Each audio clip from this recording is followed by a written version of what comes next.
My name is Moses, and in this video we're going to talk about what is Postman. And in case you are thinking that I know Postman, Postman is just a simple tool through which I can send a web request, get some response back, and just check out whether my APIs are working or not. No, my friend, you're absolutely wrong in that case. Of course, Postman does exactly that, but it's not just that simple that you can explain the Postman by, hey, it sends a request and gets the response. This is exactly the point where a lot of people make mistakes. I mean, just think a second and realize why everybody on the internet calls that Postman. So is the industry standard for every developer, whether it's a back end or a front end. Why almost every developer says that, hey, my computer uses Postman. Those are the times we usually use. And if you just look and if you just look at this on their website itself, you will notice that they say uh, over 35 million developers, as I can zoom in, over 35 million developers use Postman. So you can simply call it a single platform for collaborative API development. And over the 35 million developers building great APIs all together across the entire API lifecycle. So there might be something that we are absolutely missing about the Postman than sending just the web request. And this is exactly that the video I'm trying to make now is where you're gonna understand that how you can utilize the Postman, and I'll walk you through with a small, simple, step-by-step glimpse and hits of where the power of Postman comes around. And of course, we're going to be going through a lot with Postman. So this video will help you understand what all and what more you can do with Postman. Now you can ask yourself, what is Postman? So Postman used to be a very used client in which you can just send the request and get the response back. It used to be done mostly with the web browsers and some of the plugins of the browsers, which is not a good idea for working with that. So one day the founder of Postman got really frustrated and said, I'm going to be launching this tool on its own so that we can make more of the web requests. So got of the history, and then Postman was blown up, and for which Postman has really seen a constant development cycle, and it's still not stopping on that part. It is now not just a request mechanism tool. It does so much more, and we're going to be seeing a glimpse of that. So not only that, you can write code inside the Postman to automate so much of your workflow. So in part, this is most of the part I'm going to be showing you today, and I'll show you glimpse of the documentation and show you more what we can learn with the Postman. And the best part, Postman is free and you are already using it. So I'm just here to make sure that you understand the power that Postman is bringing to you and why you're not using it professionally. So all people, developers, professionals and non-professionals are using it. So we better up to cheer up and change all that game, and let's get started. So let's get started. This is a Postman website and it's a 35 million developers. So if you can just go ahead and scroll through, you can see a nice usage and what they tell you, and they tell you can get the responses faster. So you can also check for the prices. They don't charge for any indie developers, because we know we usually use this free. So as an individual user, it doesn't cost me anything, because it generously offers many things. You can have more 3 collaborators and anything like that.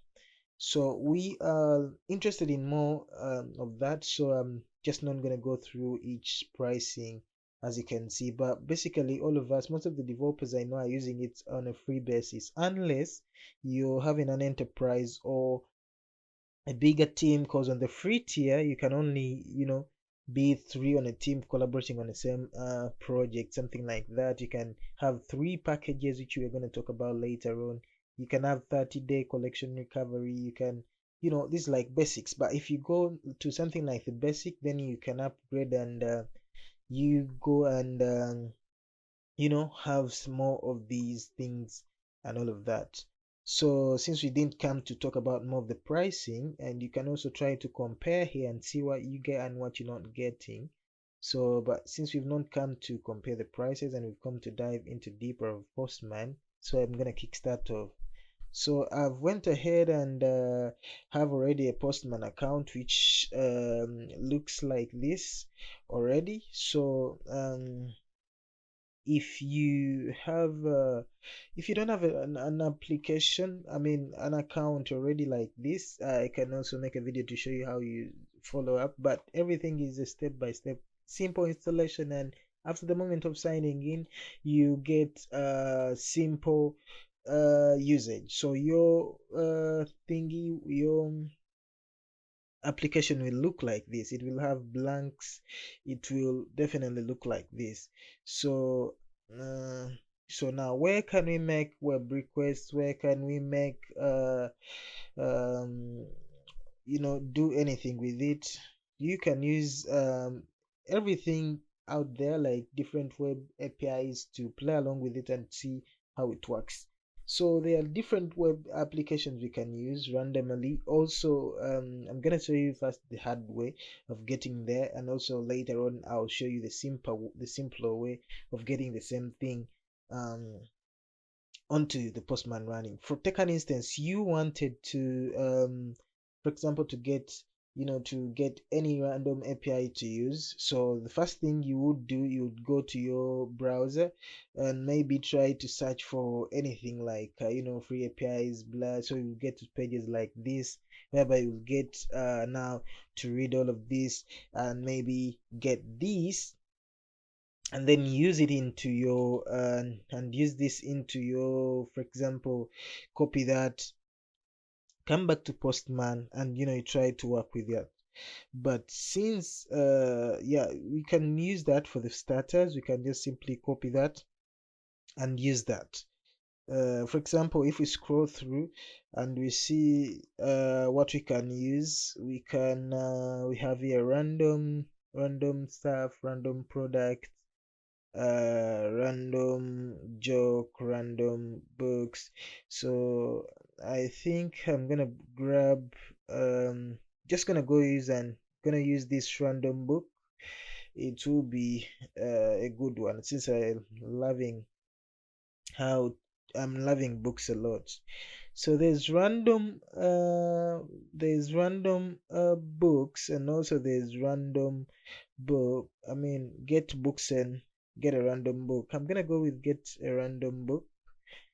So now, if you try to look onto this side, although it's quite a good, nice documentation, which I'm loving, so you can see it is trying to show you directly where they're trying to get the random books, of which it's this endpoint. If I try to copy that, and they try to show you the usage. For example, you're gonna make a fetch using maybe the normal Axios. You can use the Axios, you can use the normal fetch. So maybe you're gonna use this fetch and target the API, and then, like, this is what you would have done. I mean, this is what's done behind the scene. So they go and fetch, and they bring back this um so data is returned back after being gotten. So this is a good documentation, but most of the times you just want to see how it's gonna go into local host and make a correction of it. So if you try to run this, so this is what we're gonna get in the response about the book. So like all of this. Now the whole idea is that I want to make the same requests with the postman to just get started, and then write some scripts and automate that to see the true power of postman. So what I'll do, I'll just go on and copy here and open my postman. This is what we have. This is what it looks like for the first time. Maybe you're logged in or you're not logged in, still it will look like this. Now next thing, I want to make a web request. The first thing you're going to see is I can just click on the new, and it opens up the web request that I prefer. I can actually make an HTTP, I can make a GraphQL, can make a gRPC, WebSocket, Socket.io, whatever you want to go, we can go with that. I don't usually go with this kind of style because this is just like one of a request. Let's go and try off that, and then I'll show you what I use as a workflow measure of the time.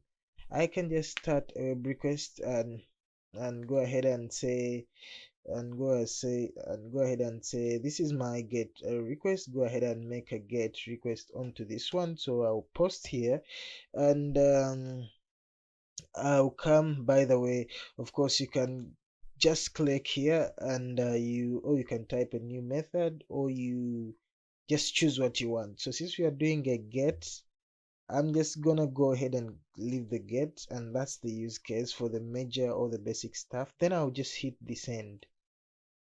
So after me hitting the send, what I'm gonna do next is so it's gonna be something like this.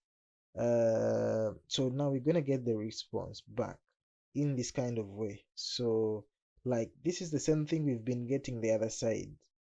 So maybe I'll just save it, but let me walk you through with the true power of how Postman goes ahead and works for it. So what I'll do is I'll just remove this. I don't want to save it. Majority of the times I'll just go ahead and try to collect a collection for this one.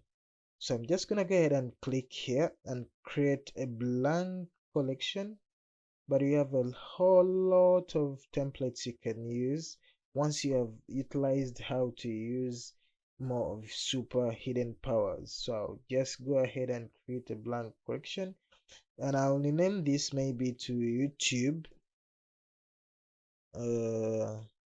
YouTube demo. For example, I'll just call it YouTube demo. Now inside this YouTube demo collection, I can add a web request, but you can go and see you have more. You can go ahead and work with that here. Yes, here's what I would really like. So like how much superpowers here is how much you can utilize it anyway. So so this is basically what we have. So I'll just go ahead and click, and for example I want to add a request.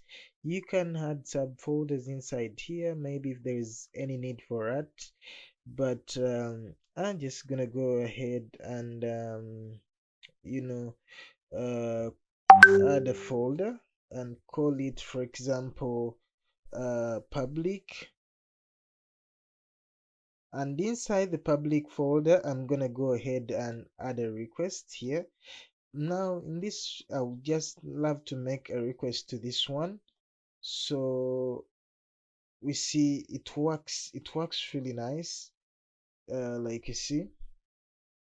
But like now in the near future, as we're working more onto this same um, entire NPI endpoint, the routes could be different, but I have noticed already that api.freeapp.api.v1, this is going to remain exactly the same. So how can I make this a little bit easier? I can just go ahead and select all of this, and yes, it pops up set as variables. So I'm just gonna go ahead and do this. I'll set as a new variable. I'm gonna call it as maybe my server. It looks pretty good. And further, I'll collect the scoop. So scoop is something that this variable should be available to all of the collections that I have, all these simple collection I'm having. So that's why there's the global or the collection or the vault, which I'll talk about later on. But right now in this collection, it's where it should be available. So I'll just click on it and set the variable, and that's it. Now this is set as variable, which makes my life a little bit easier. So it still sends the web request and it makes my life more easier. So things are okay at this time. So you can say, hey, I know this part. It's pretty obvious. Can you show me something else really? Let me walk you through all of that. So first of all, if you look at this part here, um, here it's a little hard to see, but you can go ahead and see the console about what requests are going through. This is about the traffics that are going outside of the postman, and all of the traffic that's coming in, that's here in the response, which we have the cookies. If I close this, have the cookies, the headers, and all of those. So this is what is coming in. Now, to explore things in a little bit more and writing some more code, let me walk you through that world as well. Now, so if I go back to this docs, we have done this public requests, the random book. We're not interested into this, but I'm just gonna go into something which is more authentication. So while doing the authentication is, for example, registering the user. So I'm just go ahead and find this something like a post request which has this is for kitchen. So I'm just gonna go ahead and okay. So if I get to my authentication, I'm gonna just go ahead and look for something which is like create a user, which should be a post. It is something like register a user. So if I click on that, um so this is like a test user, must be the one we're going to be using. So I'll just go ahead and execute this, run. So which is going to give me 409 because the user is already registered. So how can I modify this? I can go ahead and change the user email, for example ZZ, and the test gonna be, for example, test ZZ. So or anything like that. So and then if you try to run again, okay, still we have user with the email or username is already okay. Username should also have ZZ, something like that. And then if you try to run that, now we have a success, a status code 200, which is pretty good. So now, since this is a public API where people do lots of uploads there, trying to play on it, but we have managed to success that. Now, I would like to do the same thing. I would like to do the same thing onto Postman. So if I copy this, I just want to show you the power of the Postman. I'll copy this route, and now let's go ahead and create another folder where we're gonna check the auth. So I'm just gonna go here in the YouTube demo and create a new folder and call this as auth. And inside the auth, we're gonna make a new request. Obviously, this request is gonna be of type post, but I don't have to copy the entire UI like this because I know that I can just go ahead and use my server. As you can see, it's already here. My server, and in this case it's now I can just add whatsoever, I mean the next thing which could come onto the Slack. So in this case it's slash users and register. So if I copy that and come here and paste that, so now we have that route already working, which makes my life a little bit easier. So this is where like now I want to send a request. Of course, this is like a post type of request. If I send this just like this, it's gonna say email is required, username is required, all these validation change, password is required. Oh, by the way, we will go into the code check of this repository to see more of it. But this is really nice. I'm happy with this, but this is not the response I'm looking for. So I need to send some data.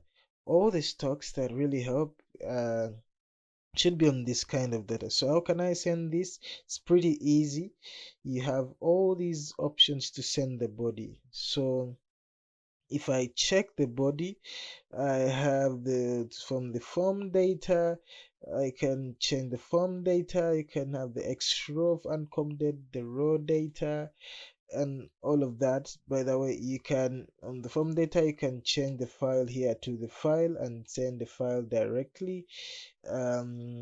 But if this case we just more interested in the row which has the JSON. So and there's a lot of types you can send. You can send the HTML, the XML, but I'll go ahead and send the JSON.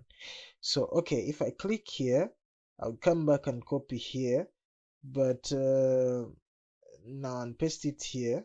But now this is the example that now we have, and in this case this user is already is registered, and we know that part. If I go ahead and send this, oh, this is already registered user with this email, and user email already exists. This is nice. So we have a response which is already being done.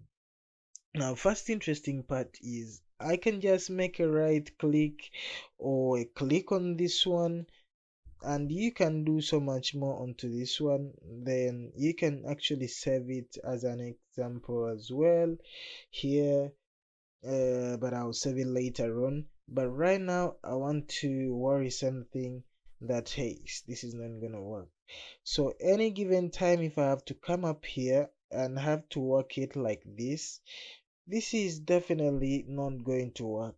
I cannot come up with different emails every single time I have to check this one. So now this is the first interesting stuff that I'm going to share. So in the Postman itself, you can just remove this email, start your available holders, placeholders to carry braces, and then you can use a $sign. Look at the list of it here. You can just go ahead and Postman knows it that there's so much of randomness happens while trying to test. That's why I say this is a testing fast application, so it knows all the stuff which is randomly used. Notice here pretty much anything that you want, but there are some things which honestly are not there. And how can I come about with that? How can I come about with that? And that's where we're heading in a few. So in this case, I want to go and head again random email. This will generate a random email for me. Pretty cool. Okay, let's go ahead and see that if it is able to do this or not. Let's go ahead and send a post request. User with email already name already exists, or username already exists. Or now right now it's either one of the two. So but we just want to check if this email has worked. So let's say in the console, and if I go ahead and open up the post request, I can go ahead and go and check out the request headers. I can see the request body as well, and there we go. This is my email, which is absolutely random. I told you it's super fun, and you're not utilizing its true superpower. So let's go ahead and close this and send one more. Notice the new one is coming down here, so I'll just request the request body.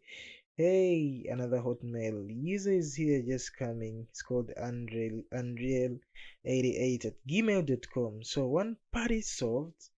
How can I grab the password as well? So can I go ahead and grab the password as well here in what we're trying to send? Let me close this for a bit.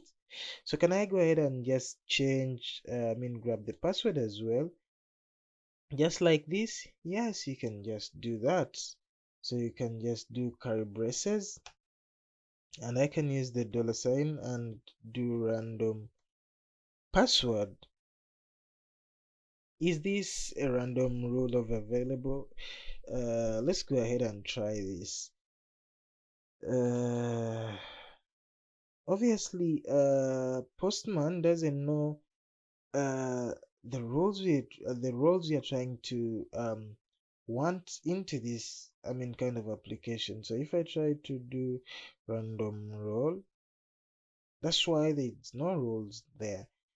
So because Postman doesn't know what kind of role we are trying to want, so there's none something like that. So if you do this, it's gonna be a bad request. So we can just go ahead and do that, but we need to see those bad requests as well anyway, just for testing and for the purpose of this video. So if I do that and I send this, open the console and open this part and go to the request body, okay, you can see we have it like this. The random role, we have it like this. So the password worked, the email worked, but the role, we have this just like this, random blah blah. And also the error we're trying to get here is invalid user role. So this is not good. I want to send something more, so this is not gonna work through.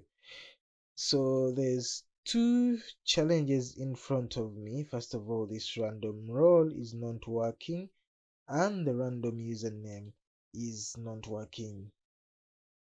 So what you can do further in the Postman, you can come up into the um, you can come up into the let me try to zoom out a little bit. So what you can do, you can come to the scripts. So if you click onto the scripts, onto this tab, so these are the scripts that run before you send your requests. Let's say so what I want to do is I will need to come here on the I have to come here on the pre-requests. So what I'm gonna do is come here. For example, now I want to make a script, or I want to work on a function which is gonna generate the random roles. Let's just say I have a function which is gonna be generating, for example, random role. So this function is like the normal JavaScript. So I can go ahead and say const roles will be equal to an arrow which will take in our roles. For example, I have the admin, and also I have the what can I say, for example, the normal user, and maybe I also have another one called the guest. So this is, for example, our array. Now the next step should be to randomly pick between the roles.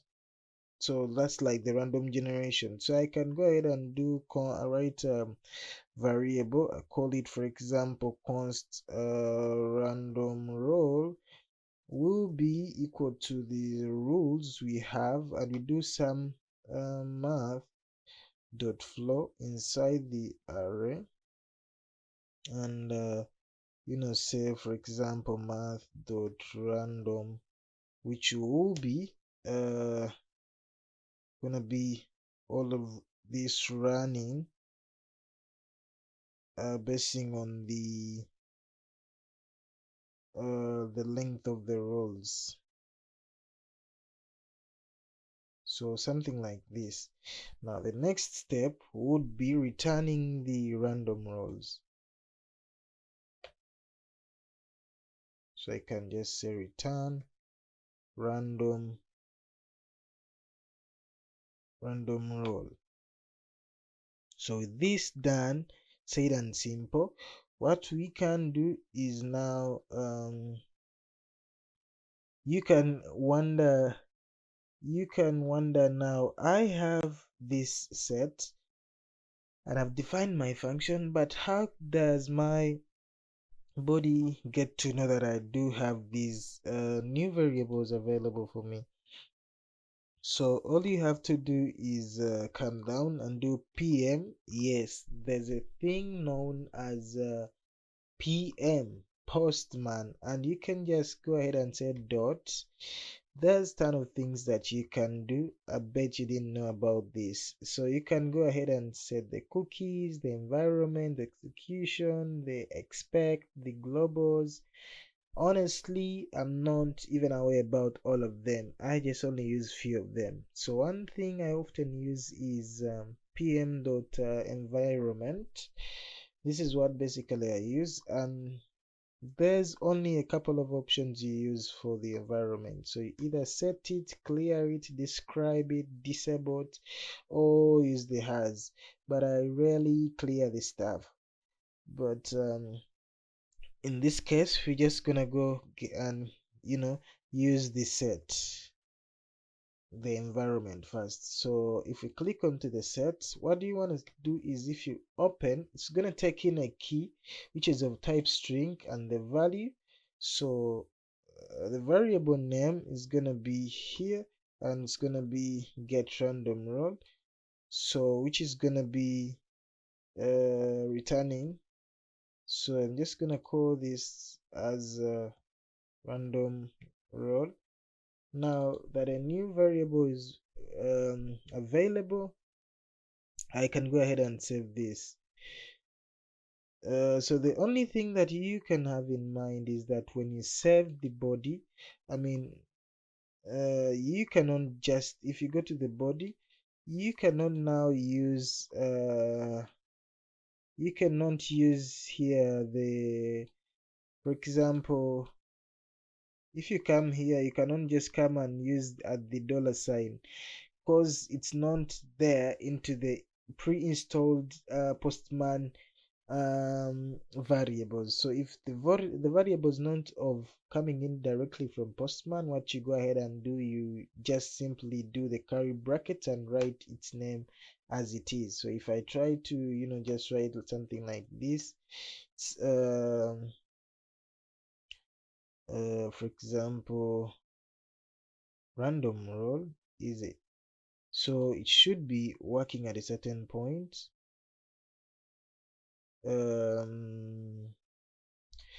So I'll just click on save first, then I'll first try open my console. I can clear first the console, and let me try to send the request. There we go. I've sent the request, but it doesn't still not make the job. So if we access our body, let me try to minimize all of this. So if we access our body, you can see we're having the role set to an admin, which is brilliant, beautiful. So this is great. So it saves this. Now we're only remaining with the one for username. Okay, so that's good. So now I'll just what I'm just gonna go is now work onto the username. So for the username, what we can do is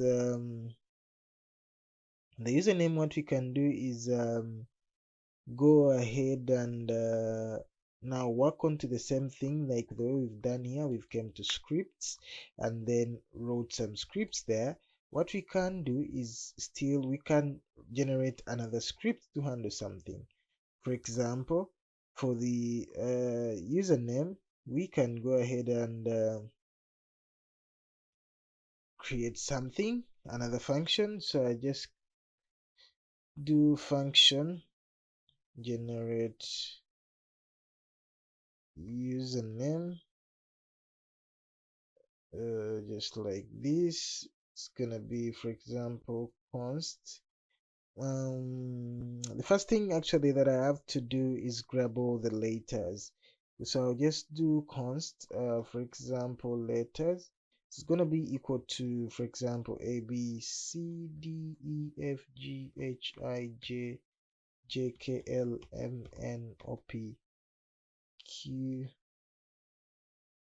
R S T U V W X Y Z. So I'm just gonna have all of these letters, and now the next thing is gonna be, for example, cost,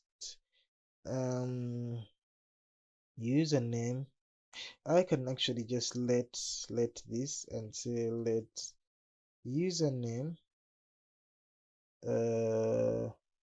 be at first an empty string.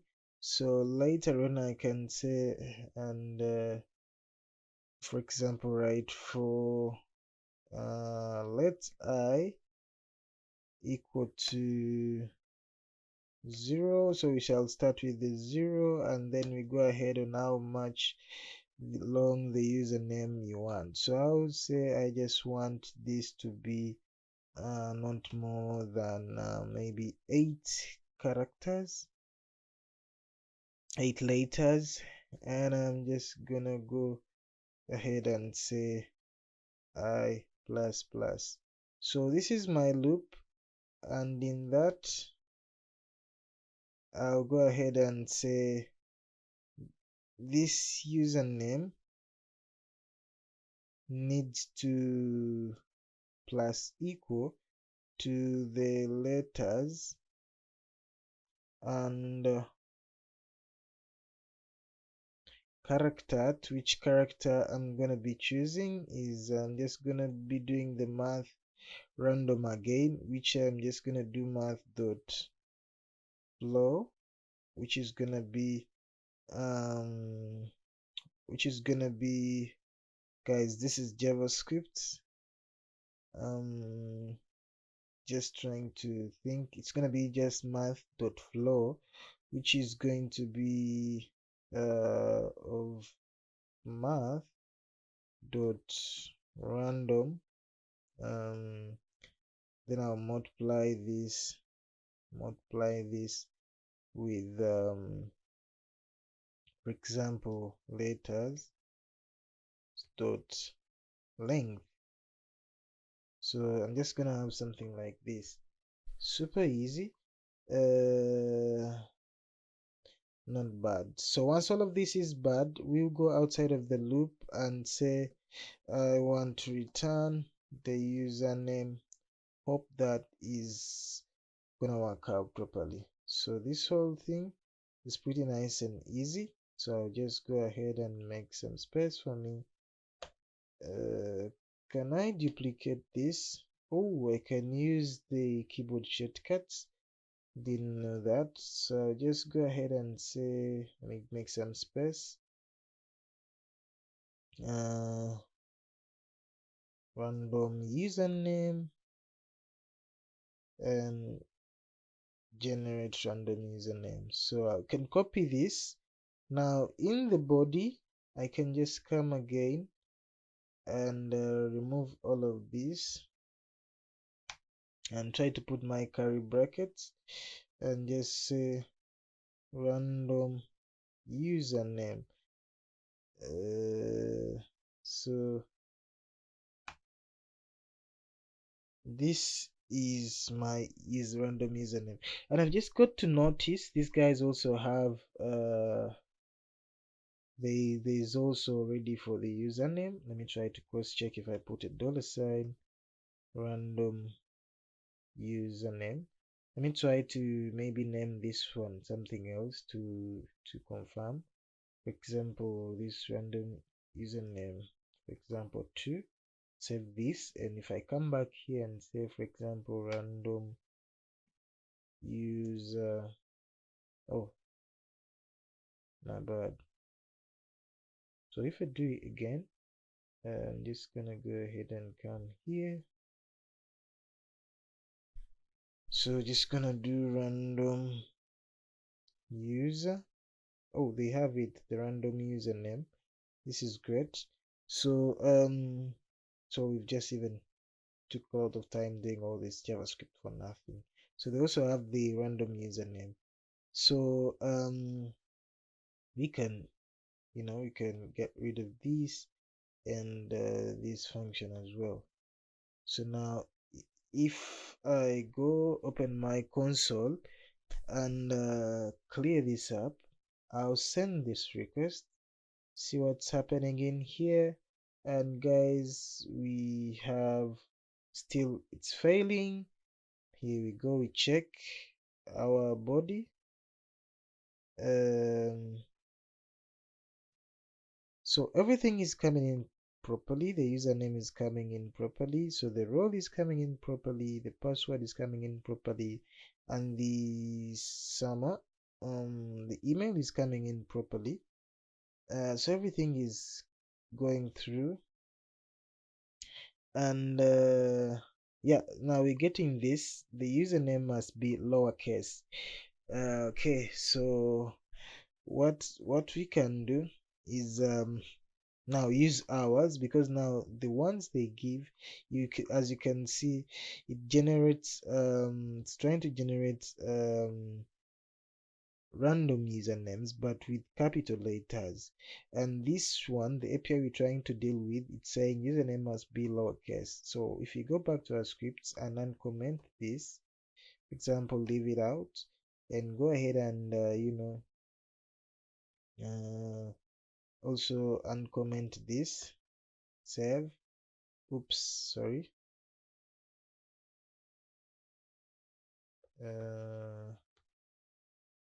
so going on wrong with my keyboard. So if I try to uncomment here and also here and save, I have my random username. So if I go back to my body, what I can simply just do is just go ahead and remove this $sign, which will give me to use my own. And if we try to check it out again, I try to delete this and make another send. Okay, great, we have a success. 201 created. This is beautiful. So we have that created, and if you try to check our body, it has our email, which is blah blah, it has our password, which is good, it has our role, and then it also has our username.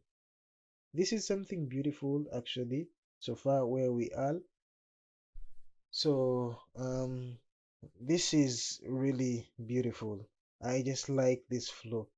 And now, since we have got a lot of stuff, so far we've got to know a lot of stuff about Postman, and just gonna go in now more deeper sessions.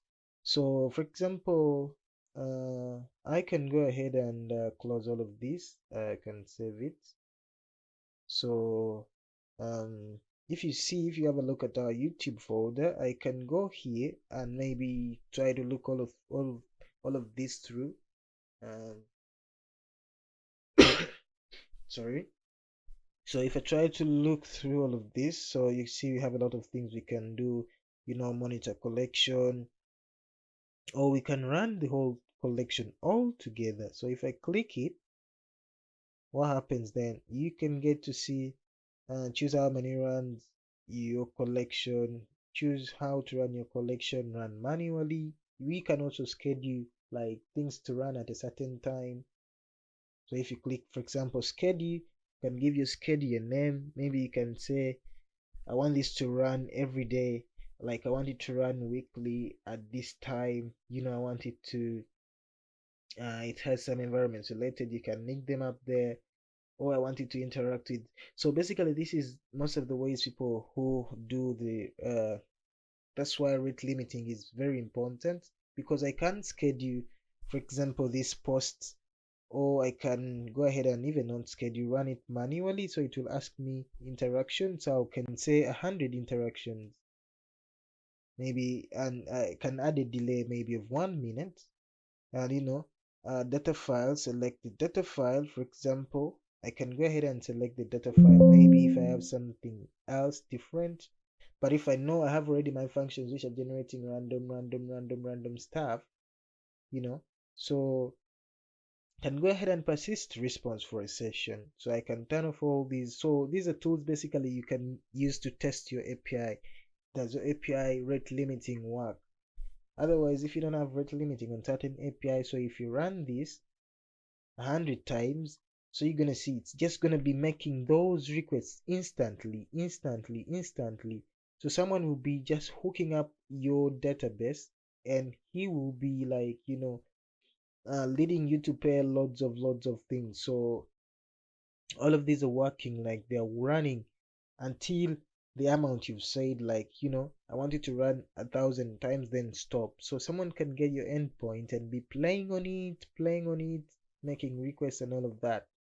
So you see, all have finished at 100. So you can go ahead and check the view summary, maybe try to check, and maybe I want to figure out for the ninth what happened and everything like that. So the duration, the L test, the runner, you get a lot of stuff there. So that's like if at all you decide to run it all of together. So now coming back to the way I talked about it in the first, uh, what I can do is, for example, if you come onto your home page, you're gonna find yourself, if you scroll through, you're gonna find this part where it tell you explore all, and you click there, so you can explore thousands of APIs, and fully usage guides. For example, if you've ever wanted to work with an Instagram API, this is so cool. Like, it's really so cool. And you can see the number of people forking it a week. So you see Instagram API, 100 plus people forking it this week. Zoho this week. So you can have a lots of many of them. You can even make a search, I guess. So for example, here they have the top, the top APIs. For example, you can go ahead and uh, click onto the spotlight part of it, and get to see these trending more APIs. Discover newly added public workspace with public APIs. So resources for developers using Vodafone's API. So generate AI, generative AI, large language model. So all of these are free, guys. For example, you're gonna go ahead and maybe choose any of these. For example, if I choose, you see even the last time it was updated. You see, this is just so beautiful. For example, I can click and choose this one for the WhatsApp Business Management API. So when I click it, I get full documentations flow of how to use it. For example, you can go ahead read it through. You can see the number of APIs you're getting. You want to track the analysis. You can go ahead and click the get analysis. You see the API flow, what's supposed to run. You can send this, but only when you create a fork of it. So you see what you'll be able to provide. You have to provide the API version, the web API ID. Those are the things you want to provide specifically. So each of the guide will show you how to do that. For example, if you go back and try to look for something else, this is so insane, guys. um if we try to click and go back, for example, here you can view many of them. You can try to search the trending APIs this week, the Google Maps. People watching on these things are like very insane.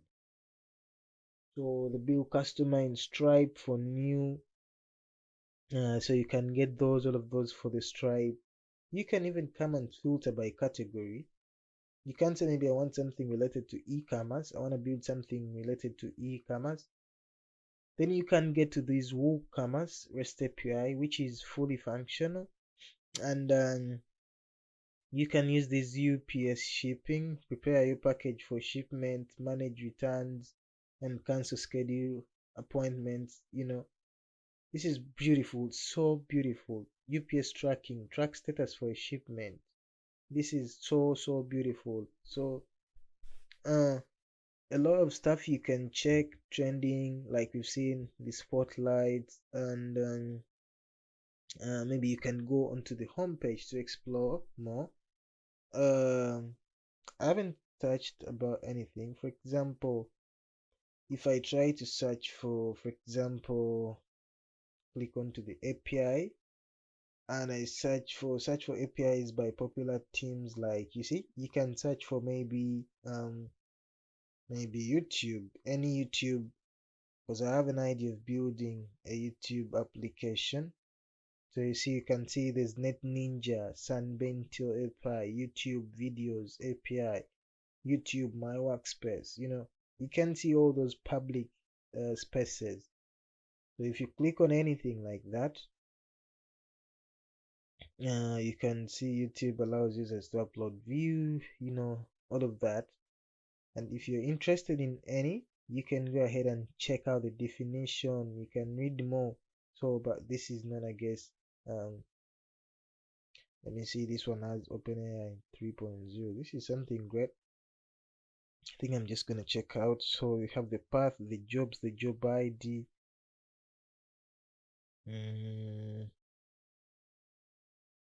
Yeah, so it has quite a lot of stuff, guys. It has quite a lot of stuff. So still, if you go back to the home, you can have multiple workspaces. For example, I have one I use most of the times for work. That one.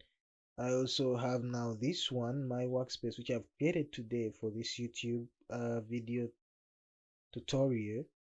And you can still add or invite people onto any. It's like GitHub. You can invite someone, you put their email or group name, you assign them roles, they can edit, they can, everything like that. But on the basic, everyone can be, I guess, an admin, which is okay still. So you can invite in many people as you want. So after having a lot of your variables saved, you see, you can have the variables listed here. And you can, if you go down onto these down things, we have the post boot, which you can get simply by running control, I think it's control alt P on Windows, control alt P. So if you get that, you can go ahead and, this is like an AI into Postman. You can do a lot of stuff with it. So if you click to continue, you can, talk to it, ask it anything. Something which is working in like databases like Superbase and all of that. So it's just a great tool as well. So if you click also, there's what we call the runner, which you can choose the one we've seen to do this random spamming or random testing of what you want and all of that. So they also have the proxy. You can click on it and, get to read, capture HTTPS traffic, get real-time stuff. You can go ahead and read all of that if you're interested into that. And also they have a couple of ones for the cookies, which you can also click on and, manage your cookies or set cookies, synchronization and all of that. And the bigger one, which I need to make a separate video for it, the vault. So if you guys want to know more about the vault, let me know and I'll go ahead and make a video about that. You can also find your trashed, the things you've deleted earlier before, somewhere there back down. You can see them. And yeah, I'm just grateful for this video. So I'm just want to thank you, all of you, to keep along with me till the end. It's been a great pleasure hosting you guys to be along with me onto this episode. Thank you all. Have a lovely day. Bye bye.